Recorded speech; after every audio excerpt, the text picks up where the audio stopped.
Hello friends, कैसे हैं आप लोग। आज का यह वीडियो इजराइल फ़िलिस्तीन कॉन्फ्लिक्ट को लेकर जो मैंने एक वीडियो सीरीज़ की शुरुआत की है उसी का यह दूसरा वीडियो है। पहले वीडियो में मैंने आप लोगों को यरूशलेम के बारे में बताया था, उसके इतिहास के बारे में बताया था, साथ ही उसका क्या रिलीजियस इम्पोर्टेंस है उसके बारे में बताया था। अगर आपने उस वीडियो को नहीं देखा है तो उस वीडियो को ज़रूर देखें और डिस्क्रिप्शन बॉक्स में उसका लिंक दिया हुआ है। तो चलिए आज के इस वीडियो की शुरुआत करते हैं और आज के भी इस वीडियो में हम बात करेंगे मुख्य रूप से यहूदियों के इतिहास के बारे में। और जब हम यहूदियों के इतिहास के बारे में बात करेंगे तो हर पहलू पे चर्चा करेंगे, किस तरीके से उनका ओरिजिन होता है, फिर वो उनके धार्मिक मान्यताएं क्या हैं, वो कैसे अपने ही होमलैंड से उनको भगा दिया जाता है और दुनिया के अलग अलग देशों में जाकर वो बसते हैं और फिर उनके खिलाफ एक परसिक्यूशन का माहौल बनता है और वो सदियों तक मतलब उनके साथ मारकाट किया जाता है और फिर लास्ट में वो फ़िलिस्तीन आते हैं और वहाँ पे एक अपने देश का निर्माण करते हैं और वह देश जो आज के डेट में कहा जाता है जिसे इजराइल। तो ये इन सारी बातों की चर्चा होगी आज के इस वीडियो में। तो अगर आपने अभी तक चैनल को सब्सक्राइब नहीं किया है तो सब्सक्राइब कर लीजिए, वीडियो को लाइक कीजिए और अंत तक वीडियो को ज़रूर देखिए क्योंकि इसमें बहुत सारी इंपॉर्टेंट और इंटरेस्टिंग जानकारियाँ दी जाएगी।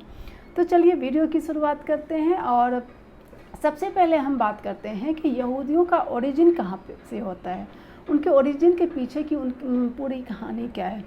तो यहूदी खुद को अब्राहम पैगंबर के वंशज मानते हैं। उनका यह मानना है कि जो अब्राहम थे और अब्राहम और उनके बेटे इसहाक और उनके पोते जैकब वही उनके पूर्वज हुआ करते थे। इनका जो धार्मिक ग्रंथ है वो हिब्रू बाइबल जो है वो इनका धार्मिक ग्रंथ है और हिब्रू बाइबल एक तरीके से कह सकते हैं कि वो जो ओल्ड टेस्टामेंट है, जो ओल्ड टेस्टामेंट में जो भी कंटेंट है वही कंटेंट हिब्रू बाइबल में भी है। बस फ़र्क दोनों में इतना है कि दोनों के जो मतलब क्रोनोलॉजी जो चैप्टर्स हैं वो इधर उधर दोनों में अलग अलग तरीके से कंपाइल किए गए हैं, लेकिन जो कंटेंट है वो कमोबेश एक जैसा ही है। यहूदियों का ऐसा मानना है कि ईश्वर खुद अब्राहम के सामने प्रकट हुए थे और उन्होंने अब्राहम को यह जिम्मेदारी दी थी कि अब्राहम कुछ अपने खास अनुयायियों के साथ मिलकर एक ग्रेट नेशन का निर्माण करेंगे। अब्राहम के लगभग 1000 वर्ष बाद जो एरिया था जिसे आज हम फ़िलिस्तीन या फिर इजराइल कहते हैं, वहाँ पे डेविड नाम के एक राजा एक व्यक्ति थे, वो वहाँ के राजा बनते हैं और ऐसा माना जाता है कि वो यहूदियों के पहले राजा थे। फिर उनके बाद उनके पुत्र सोलोमन वहाँ के राजा बनते हैं और सोलोमन एक बहुत ही जूइश हिस्ट्री में सोलोमन को एक ग्रेट किंग के रूप में देखा जाता है क्योंकि उन्होंने एक भव्य मंदिर का निर्माण किया था जिसे सोलोमन टेम्पल भी कहा जाता है या फिर उसे फर्स्ट टेम्पल भी कहा जाता है। वो जो टेम्पल था वो पूरे दुनिया में जो भी यहूदी रहते थे उनके लिए वो टेम्पल एक तरीके का एक सेंटर प्लेस था जहाँ पे आकर वो प्रेयर किया करते थे। लेकिन ये जो पूरी घटना है वो लगभग 1000 BC के आसपास हुआ था। सोलोमन के शासन के बाद वहाँ पे कई सदियों तक यहूदियों का शासन रहा था, लेकिन 597 ईसा पूर्व में बेबीलोनियन साम्राज्य ने वहाँ पे आक्रमण कर दिया और उन्होंने न सिर्फ वहाँ पे आक्रमण किया और आक्रमण करने के बाद जो फर्स्ट टेम्पल था जो कि यहूदियों का सबसे पवित्र स्थल था उसे पूरी तरीके से ध्वस्त कर दिया। टेम्पल को ध्वस्त करने के बाद उन्होंने वहाँ से यहूदियों को वहाँ से भागने के लिए भी मजबूर किया और जिसकी वजह से वो यहूदी वहाँ से अपनी जान बचाकर अलग अलग देशों में अलग अलग रीजन में जाकर वो बस गए। उसके बाद 516 ईसा पूर्व में पर्शियन साम्राज्य ने वहाँ पे आक्रमण किया और उन्होंने वहाँ से बेबीलोनियन जो शासक थे वहाँ से उनको भगाया और वहाँ पे अपनी एक सत्ता कायम की। उन्होंने जब वहाँ पे शासन व्यवस्था शुरू की तो उन्होंने जिस टेम्पल को बेबीलोनियन ने पूरी तरीके से डिस्ट्रॉय कर दिया था वहाँ पे उन्होंने फिर से एक बार टेम्पल का निर्माण किया और इस टेम्पल को सेकेंड टेम्पल कहा जाता है। और न सिर्फ उन्होंने टेम्पल का निर्माण किया बल्कि दुनिया भर में जो अलग अलग जगहों पे यहूदी बसे हुए थे उन्होंने वापस जो उनका होमलैंड था वहाँ उन्होंने बोला कि आप लोग वापस आइए और यहाँ पे आकर इस टेम्पल का निर्माण कीजिए। फिर दुनिया भर से यहूदी जो था उनका जो अपना होमलैंड था जिसे आज हम इजराइल कहते हैं वहाँ पे वो आते हैं और फिर उस सेकेंड टेम्पल का निर्माण करते हैं। लेकिन यह व्यवस्था हमेशा के लिए नहीं रहता है। 70 ईस्वी में जो रोमन साम्राज्य के जो शासक थे उन्होंने एक बार फिर से उस एरिया पे आक्रमण कर दिया, और ना सिर्फ उन्होंने आक्रमण किया बल्कि जो सेकेंड टेम्पल का जो निर्माण किया गया था उसे पूरी तरीके से ध्वस्त कर दिया। ना सिर्फ उन्होंने टेम्पल को ध्वस्त किया, जो मलबा उस टेम्पल को बनाने के लिए जिस पत्थर का इस्तेमाल किया गया था उस पत्थर को भी उठाकर वहाँ से ले गया और उसे किसी और उस इमारत में उसे लगा दिया। लेकिन इस पूरे क्रम में टेम्पल का एक दीवार जो था वो बच गया था, और जिसे आज हम वेस्टर्न वॉल के रूप में जानते हैं। वेस्टर्न दीवार आज के समय में यहूदियों का एकमात्र ऐसा स्थल है जहाँ पे पूरी दुनिया के यहूदी वहाँ पे जाते हैं और पूजा अर्चना करते हैं। एक तरीके से आपको यह कह सकते हैं कि जिस तरीके से इस्लाम में काबा को एक पवित्र स्थल माना जाता है, या फिर सिख धर्म में ननकाना साहब को, या फिर बौद्ध धर्म में गया को, या फिर लुम्बिनी को माना जाता है, या सारनाथ को, उसी तरीके से जो वेस्टर्न वॉल है जो इजराइल में अभी स्थित है, यरूशलेम में अभी स्थित है, उसे पूरी दुनिया के के यहूदी जो है उसे अपना सबसे पवित्र स्थल मानते हैं और वहाँ पे जाकर वो प्रेयर किया करते हैं। इसके बाद फिर समय इसी तरीके से समय का चक्र चलता रहा, और फिर उसके बाद अरबों का यहाँ पे आक्रमण होता है, और उसके बाद जब रोमन का आक्रमण होता है तो उस दौरान भी बड़े पैमाने पे यहूदियों को या तो मार गिराया जाता है या फिर उन्हें वहाँ से भागने के लिए मजबूर किया जाता है। उसके बाद यहूदी पूरी दुनिया में अलग अलग देशों में जाते हैं और वहाँ पे जाकर बस जाते हैं, लेकिन मुख्य रूप से जो यूरोपियन कंट्री थी वहीं पे जाके वो बसते हैं, या तो यूरोपियन कंट्री या फिर जो यूरोपियन कंट्री के जो कॉलोनी थे वहाँ पे जाकर वो बसते हैं, और कुछ यहूदी थे जो दूसरे अरब कंट्री में जाकर बस जाते हैं। इस तरीके से उनका जो अपना होमलैंड था वहाँ से यहूदियों को निकाल दिया जाता है और वो पूरी दुनिया में एक रिफ्यूजी की ज़िंदगी जीने लगते हैं। लेकिन इसके बाद जब यहूदी अलग अलग देशों में जाके अपनी जान बचाने के लिए बचते हैं तो उसके बाद उनके जीवन का सबसे कठिन दौर शुरू होता है, और यह जो कठिन दौर जो सबसे ज़्यादा जो परेशानी उठाई जहाँ के यहूदियों ने, वो यूरोपियन कंट्रीज़ के जो यहूदी थे उनके साथ सबसे ज़्यादा गलत किया गया। आपने सुना होगा कि हिटलर ने लाखों की संख्या में यहूदियों को मारा, लेकिन यह तो उस पूरे मतलब प्रताड़ना का, उस पूरे जो परसिक्यूशन का अंतिम फेज़ था। इसकी शुरुआत तो 12वीं 13वीं सदी में ही हो गई थी, जब अलग अलग यूरोप के अलग अलग देशों में यहूदियों के साथ मिसबिहेव किया जाता था। उन्हें हालांकि वो सदियों से वहाँ रह रहे थे, 200 साल 300 साल से वो उस समाज में रह रहे थे, लेकिन यहूदियों को उन देशों ने अपनाया नहीं, उन्हें आउटसाइडर मानते थे, और उन्हें किसी भी तरीके का बहुत सारे जो राइट्स उनके यूरोपियन जो उस देश के नागरिकों को मिला हुआ था वो राइट्स यहूदियों को नहीं दिया गया था। उन्हें बस बेसिक राइट्स थे कि वो ताकि उनको एक जो अपनी ज़िंदगी ठीक से जी पाएँ, बस उतने ही सिविल राइट्स उनको दिए गए थे। अब यूरोपियन कंट्री में यहूदियों के साथ इस तरीके से व्यवहार क्यों किया जा रहा था, इसके पीछे भी एक धार्मिक वजह थी। जब यहूदी अपना देश छोड़कर यूरोप में जाके बसते हैं तो यूरोप उस वक्त एक सामंतशाही शासन से यूरोप में एक सामंतशाही शासन था, जिसमें धर्म जो पोप था वो काफ़ी पावरफुल था, और यहूदी वहाँ पे गए थे तो वो एक तरीके का बिल्कुल अलग तरीके का फेथ लेके गए थे। उनका पहनावा, उनकी भाषा, उनके जो बिलीफ्स थे, उनके जो रिलीजियस जो भी रीति रिवाज थे, वो सारे कुछ जो ईसाई धर्म के मानने वाले लोग थे उससे बिल्कुल डिफरेंट थे। तो ईसाई धर्म के लोग चाहते थे कि यहूदी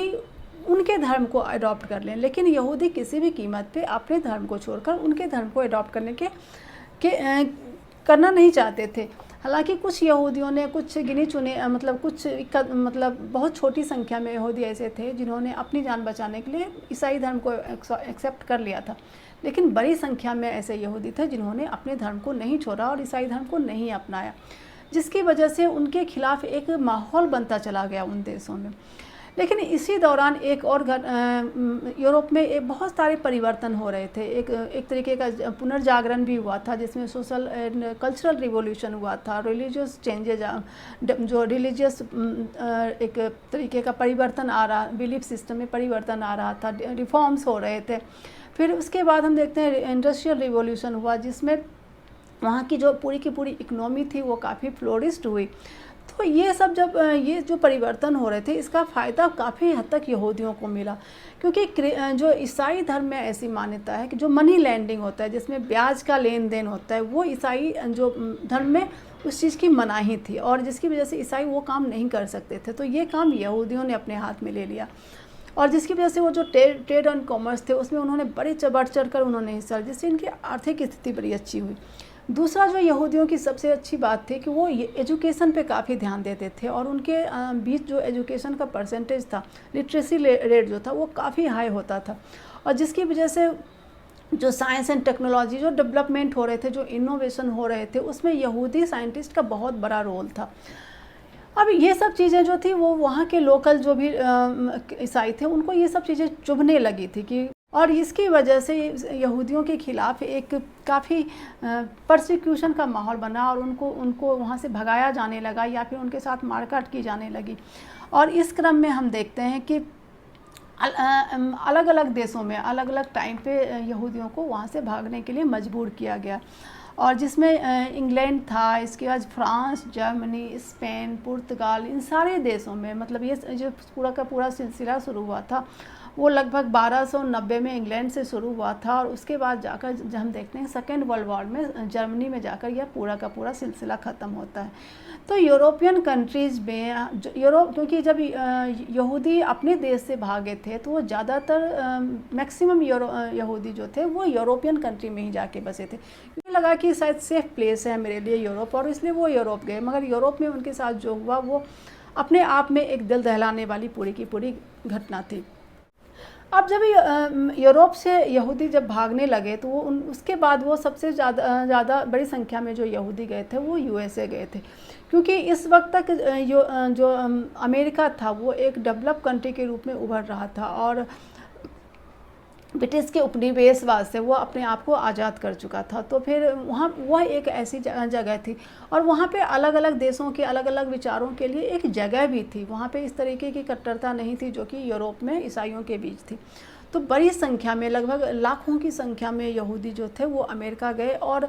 आगे हम देखते हैं कि किस तरीके से 1920 सेंचुरी में यहूदी साइंटिस्ट ने अमेरिका के जो डेवलपमेंट है, उसमें उन्होंने कितना बड़ा योगदान दिया। जब अमेरिका में न्यूक्लियर बम का निर्माण हो रहा था, जो उसका रिसर्च हो रहा था, तो उस रिसर्च टीम में जो मेजॉरिटी ऑफ साइंटिस्ट थे, वो यहूदी थे, और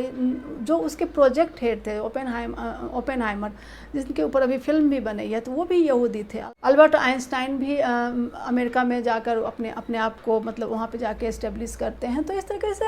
यहूदियों ने अमेरिका के निर्माण में एक बहुत महत्वपूर्ण भूमिका निभाई, ना सिर्फ साइंस एंड टेक्नोलॉजी, बल्कि जो ट्रेड एंड कॉमर्स था, उसमें आज भी मतलब अमेरिका के बड़े बड़े जो पूरे इंडस्ट्रियलिस्ट हैं, जो न्यू एज कंपनी के जो फाउंडर हैं, जैसे गूगल के फाउंडर हैं, ये सारे यहूदी हैं। तो हम ये कह सकते हैं कि यहूदी अगर कहीं पे भी गए, तो वो उस समाज के लिए बर्डन नहीं थे, बल्कि उन्होंने उस समाज को बहुत कुछ दिया, लेकिन उस समाज ने उनको उस तरीके से वापस नहीं किया, बल्कि उनके साथ काफ़ी उन्होंने गलत व्यवहार किया। और इस तरीके से ये पूरा का पूरा सिलसिला चलता रहा, जो सदियों तक चलता रहा। उसके बाद हम देखते हैं कि पहले विश्व युद्ध की शुरुआट हो गई, और यह जो पूरा का पूरा टाइम था, वह न सिर्फ पूरे विश्व के इतिहास के लिए एक टर्निंग पॉइंट था, बल्कि यहूदियों के इतिहास के क्रम में भी एक टर्निंग पॉइंट था। अब ये किस तरीके से, क्योंकि फर्स्ट वर्ल्ड वॉर तक ये पूरे दुनिया, यहूदी जो थे वो अमेरिका में बड़ी संख्या में यहूदी थे, और वो एक काफ़ी पावरफुल थे वहाँ पे। ब्रिटेन के जो यहूदी थे वो भी काफ़ी पावरफुल थे, और इन लोगों के बीच अपने लिए एक अलग देश की डिमांड्स, ज़रूरत महसूस की जाने लगी। एक ऐसे देश का निर्माण करना ये चाहते थे, जहाँ पे सारे दुनिया के सारे यहूदी जाके रहें और ख़ुद को कह सकें कि वो ये मेरा अपना देश है, यह सिर्फ यहूदियों का देश है। और वो देश कौन सा हो सकता था? वो निश्चय ही वो देश जो था, वो इजराइल ही हो सकता था, जिसे हम आज इजराइल कहते हैं। उस वक्त उसे पैलेस्टाइन कहा जाता था। तो प्रथम विश्व युद्ध के दौरान एक ब्रिटिश अधिकारी थे, आर्थर विलफोर्ड। उन्होंने एक प्रस्ताव दिया, जिसे विलफोर्ड डिक्लेरेशन भी कहा जाता है। और इस प्रस्ताव में ये कहा गया था कि पैलेस्टाइन में, जो कि यहूदियों का अपना मतलब ऐतिहासिक होमलैंड है, जहाँ से इनका ओरिजिन होता है, उस वहाँ पे ले जाकर सारे यहूदियों को वहाँ पे माइग्रेट करवाया जाए और उस एरिया को यहूदियों का देश बनाया जाए। अब ये जो डिक्लेरेशन था इसका अरब देशों ने काफ़ी विरोध किया, हालांकि जो यहूदी थे वो इसे हर हाल में इसे लागू करवाना चाहते थे, क्योंकि इससे एक तरफ जहाँ उन्हें अपना एक होमलैंड मिलता, और वो होमलैंड कौन सा, जो उनका अपना था, जहाँ से उनका उदय हुआ था, जहाँ पे उनकी ओरिजिन हुआ था, जहाँ पे उनका सबसे पवित्र स्थल स्थित था। तो वो चाहते थे कि उस एरिया में उनका अपने देश का निर्माण हो। तो ये विल्फर ने इसकी शुरुआत की, और हालांकि उस वक्त 1-2 सालों तक इस पे उतनी ज़्यादा डेवलपमेंट नहीं हो पाया था, लेकिन इसी दौरान जो फर्स्ट वर्ल्ड वॉर में ब्रिटेन जो एलाइड थे उसके खिलाफ जो ऑटोमन एम्पायर था वो भी उसमें शामिल हो जाता है, और उसके बाद में चल के उनका ऑटोमन और ब्रिटिश फोर्स जो भी थी, ब्रिटिश एलाइज जो थे, वो जीतते हैं वर्ल्ड वॉर में, और ऑटोमन एम्पायर की हार होती है। उसके बाद जो उनका जो पूरा का पूरा एरिया था जो उनके कब्जे में था, जो उनके साम्राज्य के अंदर आता था, वो अलग अलग एलाइज फोर्सेस के बीच में उसका डिवीज़न होता है, और पैलेस्टाइन का जो एरिया था वो ब्रिटिश के हिस्से आता है। उसके बाद से पूरा का पूरा एक सिलसिला शुरू हुआ कि किस तरीके से यहूदियों को उस पैलेस्टाइन में ले जाकर मतलब माइग्रेट करवाया जाए, और धीरे धीरे उनकी संख्या को इस तरीके से बढ़ाया जाए कि वो इस स्थिति में आ सकें कि वो अपने लिए एक राष्ट्र का निर्माण उस एरिया में कर सकें। लेकिन ये जो माइग्रेशन का जो पूरा प्रोसेस था वो काफ़ी तीव्र गति से किया गया, और पहले तो जो वहाँ के पैलेस्टाइनियन अरब लोग जो मुस्लिम वहाँ के थे उन्होंने इस चीज़ को समझा नहीं। फिर उन्हें समझ में आया कि उनकी जो पूरी की पूरी डेमोग्राफी थी वो बदल रही थी, उनकी संख्या जो थी उनकी संख्या के बराबर जो मतलब कि काफ़ी संख्या में यहूदी वहाँ पे आते, हालांकि अभी भी वहाँ पे यहूदी थे, माइग्रेट करने के बावजूद वहाँ पे यहूदी थे, लेकिन उनकी संख्या काफ़ी कम थी, वो बिल्कुल माइनॉरिटी में थे। तो फिर वो पूरी की पूरी डेमोग्राफी चेंज हो रही थी, जो यहूदियों की संख्या बढ़ने लगी थी, और ये पूरा का पूरा माइग्रेशन का प्रोसेस चलता रहा। लेकिन जो अरब कंट्री थे वो इसका काफ़ी पुरजोर तरीके से विरोध कर रहे, लेकिन ये सिलसिला चलता ही रहा, और बड़ी संख्या में, लाखों की संख्या में यहूदी जो थे वो अलग अलग देशों से जाकर पैलेस्टाइन में जाकर बसने लगे। और शुरुआत में इन्होंने क्या किया कि जब वो वहाँ पे जाके बसने लगे तो उन्होंने खेती की जो भी ज़मीन थी वो उन्होंने वहाँ से ख़रीदना शुरू किया और अपने आप को वहाँ पे इस्टेब्लिश करना शुरू किया। उसके बाद जो अलग अलग देशों में जो, जैसे कि अमेरिका एक बहुत बड़ा महत्वपूर्ण रोल अदा करता है इसमें, क्योंकि अमेरिका में जो यहूदी थे वो काफ़ी पावरफुल थे, काफ़ी उनका एक प्रभाव था वहाँ के समाज पे, वहाँ के सरकार के ऊपर, वहाँ की इकोनॉमी के ऊपर उनका काफ़ी प्रभाव था। तो उन्होंने सरकार के ऊपर दबाव डालना शुरू किया कि वो इस जो ये पूरी की पूरी प्रक्रिया चल रही है उसको वो सपोर्ट करे, और फिर ये पूरा का पूरा प्रक्रिया चलता रहा। और इसी दौरान फिर हम देखते हैं जो 1930 के दशक में फिर से यूरोप में एक टेंशन का माहौल शुरू होता है, और इस टेंशन के माहौल में जो जर्मनी में जो यहूदी थे उनके खिलाफ एक हिंसा का माहौल बनना शुरू हो जाता है। जो एक जब हिटलर का उदय होता है तो क्योंकि जर्मनी के सोसाइटी में जो यहूदी थे वो काफ़ी पावरफुल थे, वहाँ का जो पूरा का ट्रेडिंग कम्युनिटी था वो उस पर ज़्यादातर यहूदियों का कब्जा था। तो जो हिटलर था वो इसके विरोध में आम जनता के खिलाफ के मन में जहर उगलने लगा, भरने लगा, और उसके बाद हर लेवल पे यहूदियों के खिलाफ हिंसा बढ़ने लगी, और लाखों की संख्या में यहूदी वहाँ से भागकर इजराइल की तरफ आने लगे। और उसके बाद हम देखते हैं कि होलोकॉस्ट की घटना घटती है, किस तरीके से गैस चैम्बर में डालकर यहूदियों को लाखों की संख्या में मार दिया जाता है। यहूदियों के खिलाफ होने वाली हिंसा का अंदाज़ा आप इस बात से लगा सकते हैं कि हिटलर के उदय से पहले जो 1930 के दशक के शुरुआत में यहूदियों की संख्या 16 मिलियन थी, यानी कि लगभग 1,60,00,000। वही जब जो ये पूरा का पूरा परसिक्यूशन होता है, जो गैस चैम्बर की जो घटनाएं घटती हैं, उसके बाद ये संख्या घटकर 11 मिलियन हो जाता है, मतलब कि लगभग 6 मिलियन 60 लाख यहूदियों को मौत के घाट उतार दिया जाता है। और ये जो हिंसा थी वो इतनी व्यापक थी कि अगले कई दशकों तक यहूदियों की संख्या में कोई वृद्धि नहीं हो पाई, बल्कि वो स्टेगनेंट मतलब एक जगह आकर थम गया था। और ये जो पूरी की पूरी घटना थी, इसने इस भावना को और बल दिया कि यहूदियों को एक ऐसा देश चाहिए जहाँ पे वो शांति से रह सके, जो कि उनका अपना देश कहलाए, जहाँ पे कोई उन्हें परसिक्यूट ना कर सके, जो जहाँ पे कहीं पे उनके साथ कोई भेदभाव ना हो पाए। और यही वजह थी कि जो इजराइल का जो पूरा का पूरा फॉर्मेशन था उसे काफ़ी सपोर्ट मिलने लगा। हर पूरी दुनिया के यहूदी जो थे वो उसको सपोर्ट करने लगे, और जहाँ जिस भी देश में यहूदी थे, जहाँ पे वो पावरफुल थे, जहाँ पे वो प्रभाव डाल सकते थे वहाँ की सोसाइटी पे, वहाँ की सरकार पे, वहाँ पे उन्होंने सरकार के ऊपर दबाव डालना शुरू किया कि वो सरकार जो है वो इस मांग को सपोर्ट करे, इंटरनेशनल लेवल पे इस मांग को सपोर्ट करे। लेकिन अरब कंट्री जो था वो इस किसी भी कीमत पे इस मांग को मानने को तैयार नहीं था। और 1936 में हम देखते हैं क्या 1936-39 के बीच में अरब अपराइजिंग्स होता है, मतलब विद्रोह होता है, और इस चीज़ का विरोध किया जाता है। लेकिन अमेरिका जो कि उस वक्त काफ़ी पावरफुल था, और उस वक्त वहाँ के राष्ट्रपति थे ट्रूमैन, उन्होंने भी इसका सपोर्ट किया, क्योंकि जो वहाँ की जो इस कम्युनिटी थी वो उनके ऊपर दबाव डाल रही थी। लेकिन जो वहाँ के लोकल पॉपुलेशन था, जो अरब वर्ल्ड था, जो मुस्लिम कंट्री थी, वो इस पूरी की पूरी प्रक्रिया का विरोध कर रही थी, जैसा कि मैंने पीछे भी कहा आपसे। क्योंकि जो अगर यहूदी वहाँ पे जाएंगे, उसे अगर पैलेस्टाइन को यहूदियों का राष्ट्र बनाया जाएगा, तो फिर जो वहाँ के लोकल पॉपुलेशन है उनका क्या? क्योंकि वो भी तो वहाँ सदियों से रह रहे हैं ना। उनका क्या मतलब, एक पॉपुलेशन को बचाने, एक के साथ इंसाफ करने के लिए क्या दूसरे के साथ नाइंसाफ़ी, यह कहाँ का न्याय है? तो इसका काफ़ी विरोध हुआ। फिर यह मामला जो है वो यूनाइटेड नेशंस में गया, और यूनाइटेड नेशंस में गया, उसके जब यूनाइटेड नेशन में गया तो लगभग अधिकांश देशों ने इसके पक्ष में वोटिंग किया, इसके पक्ष यानी कि इजराइल के पक्ष में वोटिंग किया। और 29 नवंबर 1947 को यह जो रिजोल्यूशन है वो पास हुआ था, और इजराइल नाम से एक नए राष्ट्र का ओरिजिन हुआ, एक नई राष्ट्र को इस्टेब्लिश किया गया, और यह राष्ट्र था यहूदियों का राष्ट्र। मतलब एक तरीके से हम कह सकते हैं, हमने पढ़ा है कि पाकिस्तान का जब भारत पाकिस्तान का डिवीज़न हुआ तो पाकिस्तान का इस्टेब्लिशमेंट पूरी तरीके से धर्म के आधार पे हुआ था। तो इसी समय एक